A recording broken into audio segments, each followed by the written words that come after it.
English is easy with teacher Anna. If you're new to my channel, please watch, hit like, and comment below. And don't forget to click the notification bell to be updated to my videos. Hello, students. Welcome back to our English class.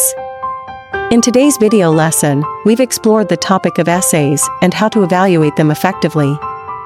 Let's quickly recap what we've learned and draw some conclusions. Firstly, we discussed what an essay is, a form of academic or literary writing that presents a coherent and focused argument or discussion on a specific topic. We examined various types of essays, including descriptive, narrative, expository, persuasive, and argumentative essays. We then delved into the key aspects of evaluating an essay. We learned that clarity and coherence are crucial, as an essay should effectively communicate its ideas and maintain logical organization. The thesis statement or main argument plays a vital role, and we should assess its clarity, relevance, and the supporting evidence provided throughout the essay. The presence of strong and relevant evidence is essential, as it adds credibility and persuasiveness to the essay.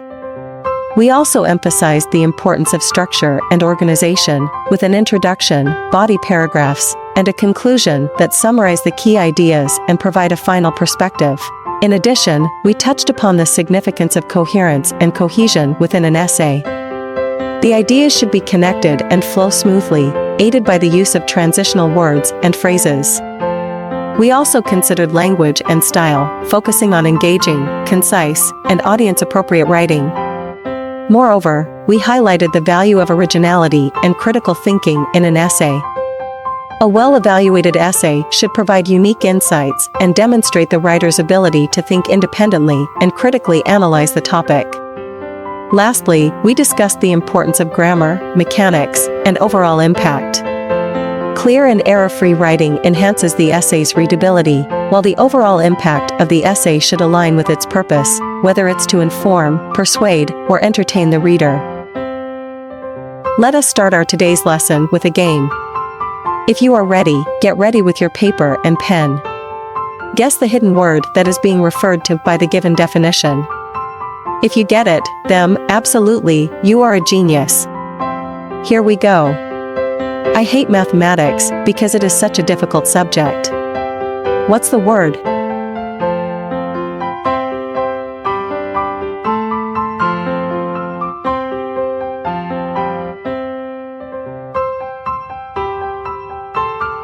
Are you ready for the next? Guess what this is? I have been using this beauty products for quite a long time. Why don't you try it, too? Start guessing. Go.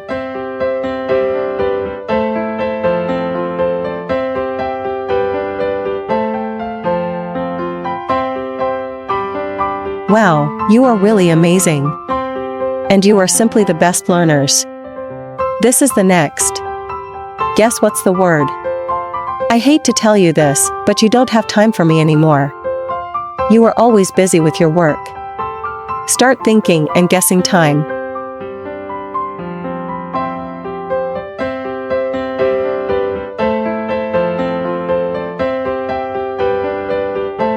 Hey, there's more. Here we go to the next. I love myself. So, I am trying my best to reach my dreams in life. What's the word? Think.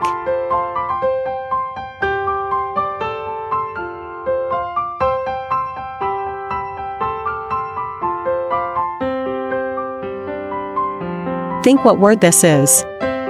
Here we go. I need to change my bad habit and start to study my lessons in order to pass this year. Can you guess?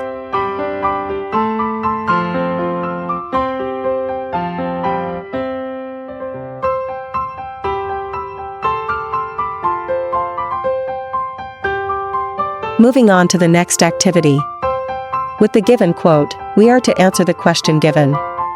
If you are sure you are ready, so, we shall start. The only way to do great work is to love what you do. Steve Jobs. What makes the quote appealing to the readers? A. Main idea. B. Color. C. Image. D. Word choice.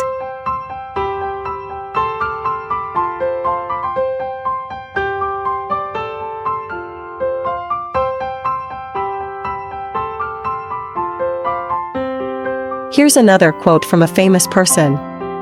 I am prepared for the worst, but hope for the best. Benjamin Disraeli. What strategy is used by the author to show his point? A. Comparison. B. Contrast. C. Reasoning.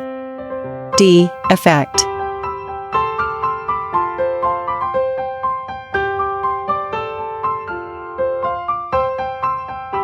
Now, let us study the dialogue.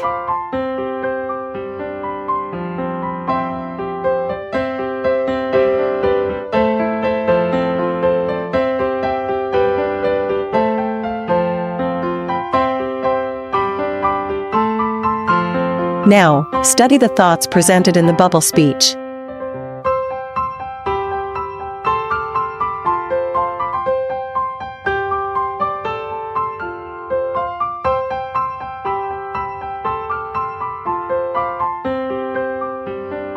Below is an excerpt of the essay entitled Gifts by Ralph Waldo Emerson. Analyze the points taken by the author. Rings and other jewels are not gifts, but apologies for gifts.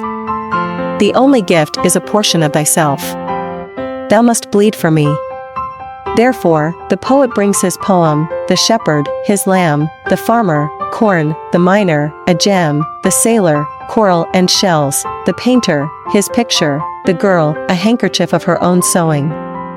This is right and pleasing, for it restores society in so far to the primary basis, when a man's biography is conveyed in his gift, and every man's wealth is an index of his merit.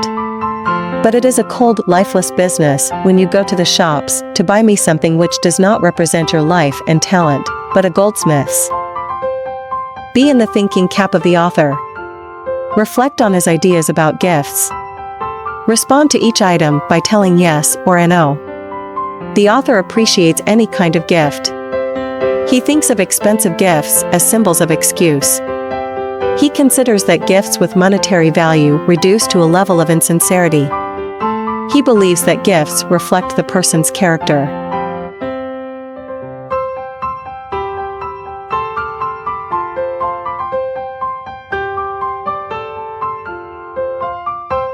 You should know the truth about essay. An essay is a form of academic or literary writing that presents a coherent and focused argument or discussion on a particular topic. It is a common assignment in schools, colleges, and universities, and it is also used in various professional settings. Essays are typically written in prose and follow a specific structure, including an introduction, body paragraphs, and a conclusion.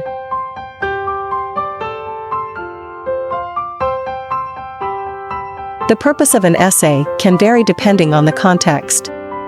It may aim to persuade the reader, provide information or analysis, present a personal reflection, or explore a specific topic in depth.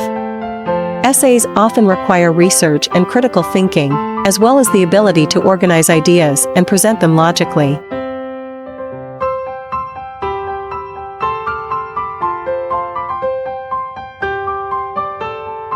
These are the various types of essay. Descriptive essay. It describes a person, place, event, or object in detail. Narrative essay. It tells a story or recounts a personal experience. Expository essay. This presents information, explains a concept, or provides instructions. Persuasive essay. It convinces the reader to adopt a particular viewpoint or take a specific action. Argumentative essay. This presents arguments and evidence to support a specific claim or position.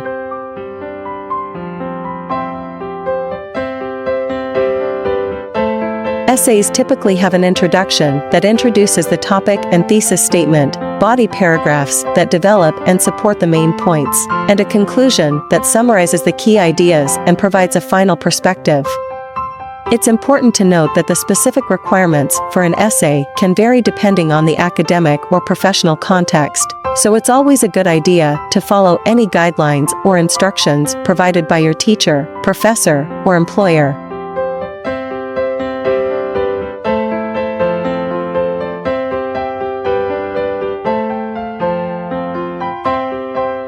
Various types of essays can influence the readers in wide-ranging ways, either give information, describe ideas, narrate events, persuade readers, and more.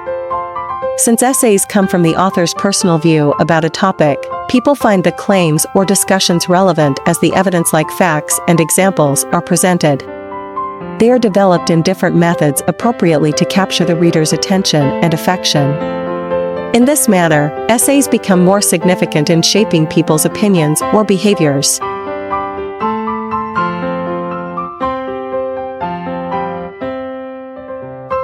Here are some tips to enjoy reading. Reflect on the author's views objectively. Identify the tone of the author based on his or her word choice. Relate the author's mood to your own. Find logical arguments in the author's discussion. Recognize the author's attempt and method in justifying his claim. Point out what the author fails to perceive about the topic. Connect the author's views and your own understanding. Link the ideas into practical sense. Put value from the truth laid out by the author through better thinking and decisions.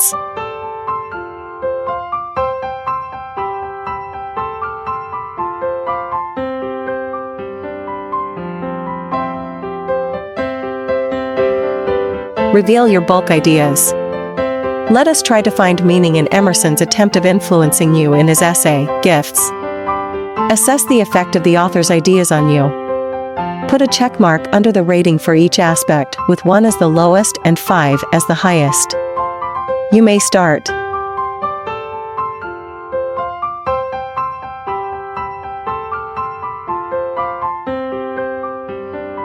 Here's the activity entitled, You Are Definitely You. Read another excerpt of Ralph Waldo Emerson's famous essay, Reliance. Note how the author proves his point. Here it goes. What I must do is all that concerns me, not what the people think. This rule, equally arduous in actual and in intellectual life, may serve for the whole distinction between greatness and meanness. It is the harder, because you will always find those who think they know what is your duty better than you know it. It is easy in the world to live after the world's opinion, it is easy in solitude to live after our own, but the great man is he who in the midst of the crowd keeps with a perfect sweetness the independence of solitude.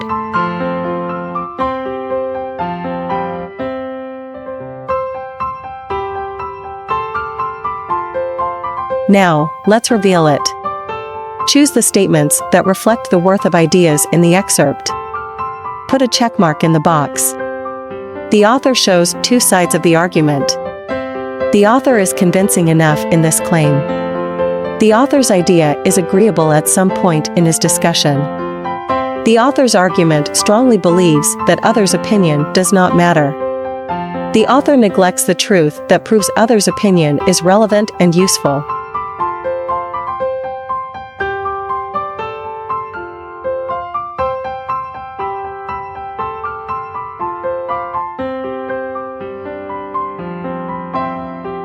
Read and study the excerpt. Then the question arises, why are beggars despised?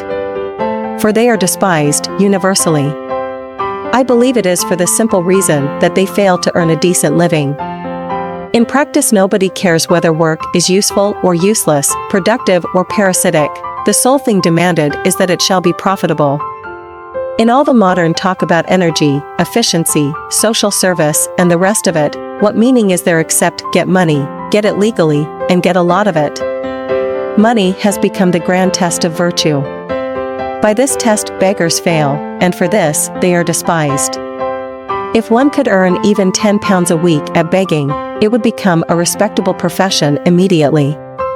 A beggar, looked at realistically, is simply a businessman, getting his living, like other businessmen, in the way that comes to hand. He has not, more than most modern people, sold his honor, he has merely made the mistake of choosing a trade at which it is impossible to grow rich.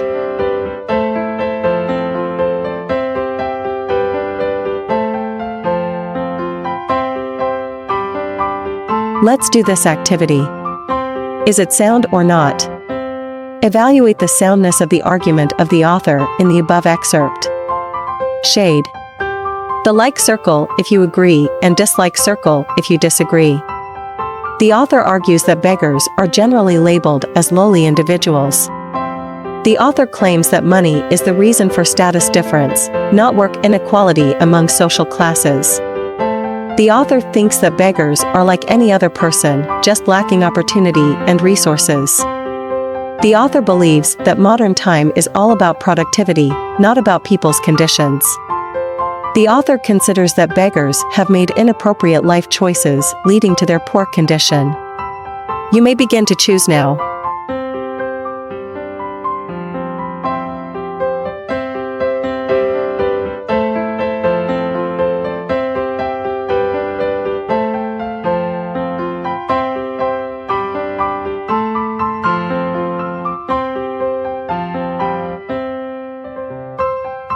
So, may I ask you, what have you learned today?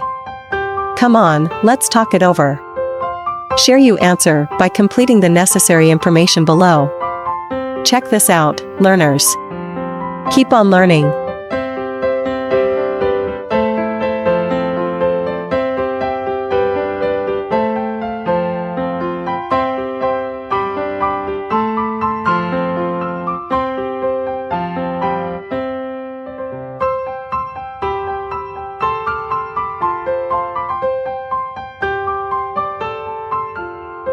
Of course, this time, you can do this.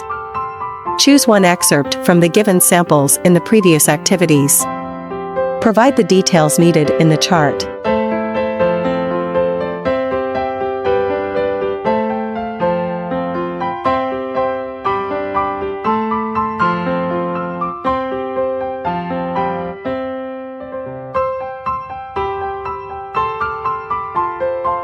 Let us end this lesson with the submission of your quality output. Here is your additional task. Look for another sample essay on a topic of your interest. Read it thoroughly and analyze the points presented by the author. In paragraph form, discuss your answers by following the guide questions below. Guide questions. 1. What does the author claim or argue about? 2. Are his arguments valid and strong? How so? 3. Is his style of presentation effective? What made you say so? 4. What impact does the essay have on you? Enjoy doing your task, learners.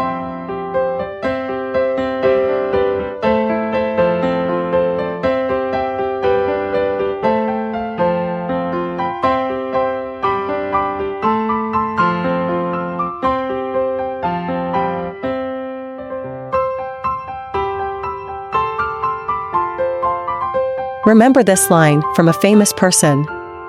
Life is not about finding yourself. It's about creating yourself, by George Bernard Shaw. This quote can be related to both essay writing and evaluating an essay. When we write an essay, we have the opportunity to express our thoughts, ideas, and perspectives on a particular topic. In a way, we are creating ourselves as writers by presenting our unique insights and analysis. In real life, this process of self-creation and evaluation applies beyond writing essays. Whether it's pursuing a career, engaging in relationships, or exploring personal interests, we are constantly shaping our identities and evolving as individuals. Just as we evaluate an essay to improve its quality, we evaluate our choices and actions to grow and create a fulfilling life. So, remember, life is not about passively discovering who you are. It's about actively creating yourself and evaluating your choices along the way, just as we do when writing and evaluating essays.